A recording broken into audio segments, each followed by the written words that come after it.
বাংলাদেশ জাতীয়তাবাদী দলের প্রতিষ্ঠাতা শহীদ রাষ্ট্রপতি জিয়াউর রহমানের মাজার জিয়ারত এবং শ্রদ্ধা জানায় চট্টগ্রাম দক্ষিণ জেলা ছাত্রদল।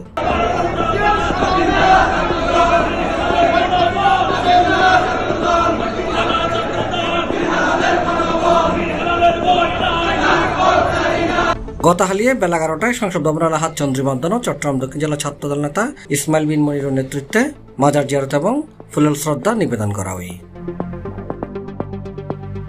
এই সময় উপস্থিত আছেন চট্টগ্রাম দক্ষিণ জেলা ছাত্রদল নেতা মোহাম্মদ তারেক, শহীদুল ইসলাম সায়াম, জাহাদুল ইসলাম শাহাদাত, মোহাম্মদ তারেক, বুরহানুদ্দিন তারেক, মোফাজ্জল হোসেন জুয়েল, হান্নান রাশেদ, জুয়েল, মিনহাজ শিফাত, নূর মোহাম্মদ সাকিব, সোহেল ফখরুদ্দিন, শফিউল আলম চৌধুরী, আরাফাত, মাহিম, তারেক, হৃদয়, শহীদ আশিক সহ আরো ভর্তি হয়।